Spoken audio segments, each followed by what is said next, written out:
अस्सलाम वालेकुम। कैसे हैं आप सब? होपफुली सब अच्छे होंगे।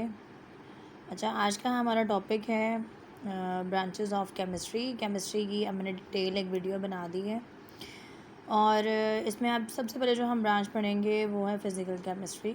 फ़िज़िकल केमिस्ट्री में हम जो चीज़ स्टडी करते हैं वो है जी सब्सटेंसेस का एक तो हमने बिहेवियर देखना होता है एटॉमिक एंड मॉलिक्यूलर लेवल पर, ठीक है। तो स्टूडेंट्स, यहाँ पे सबसे पहला जो क्वेश्चन रेज होता है ना वो ये कि एटॉमिक लेवल क्या है और मॉलिक्यूलर लेवल क्या है।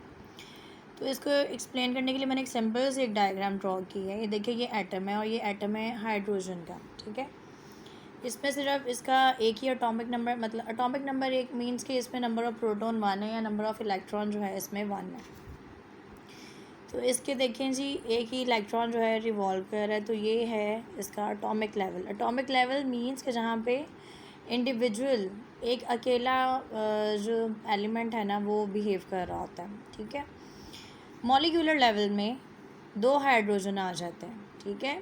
एक हाइड्रोजन से 2 हाइड्रोजन बन गए तो उन्होंने मिलके एक मॉलिक्यूल बना लिया, तो इसको हम बोलेंगे मॉलिक्यूलर लेवल। इसकी अंडरस्टैंडिंग बड़ी ज़रूरी है। एटॉमिक लेवल में एलिमेंट एक अकेला होता है, उसके साथ किसी का कम्बिनेशन नहीं होता, लेकिन जैसे ही वो अपने ही जैसे 2 आइटम्स को इकट्ठा कर ले या 3 आइटम्स को इकट्ठा कर ले या जितने भी आइटम्स को इकट्ठा कर ले तो वो फिर मॉलिक्यूलर लेवल पर चला जाता है, ठीक है। तो ये सब चीज़ें हम स्टडी करते हैं जी फिज़िकल केमिस्ट्री के अंदर।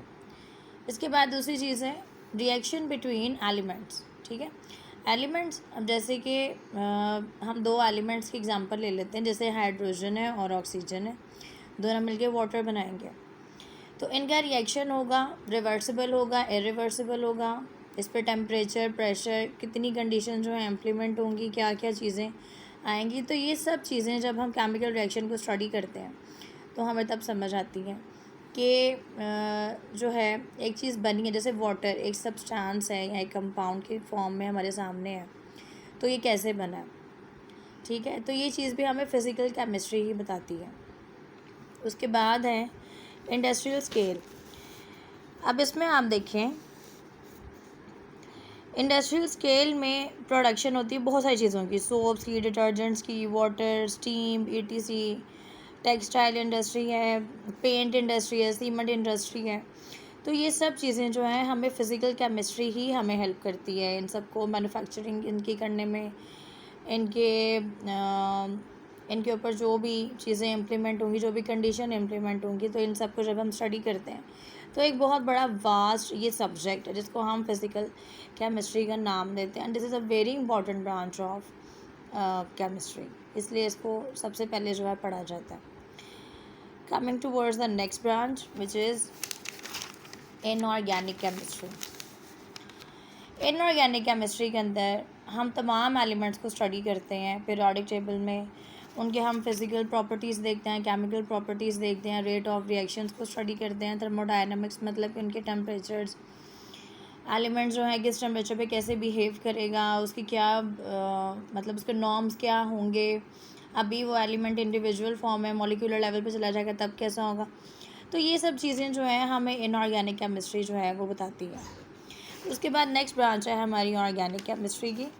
ऑर्गेनिक केमिस्ट्री में हम स्टडी ऑफ कार्बन, सोलमली हम कार्बन को स्टडी करते हैं।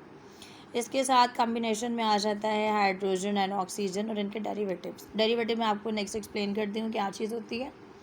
लेकिन ऑर्गेनिक केमिस्ट्री के अंदर हमने सिर्फ कार्बन को स्टडी करना है, ठीक है।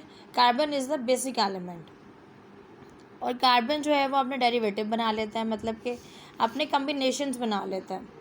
जैसे नाइट्रोजन के साथ कम्बिनेशन कर लेता है, कार्बन सल्फ़र के साथ कम्बिनेशन कर, कार्बन कार्बन कम्बिनेशन। तो ये जो कम्बिनेशंस है ना इनका हमें कार्बन डेरिवेटिव्स, ठीक है, कार्बन डेरिवेटिव्स हैं। और इसके साथ जो बड़ी इंपॉर्टेंट चीज़ है, कार्बन के साथ हाइड्रोजन है और ऑक्सीजन है।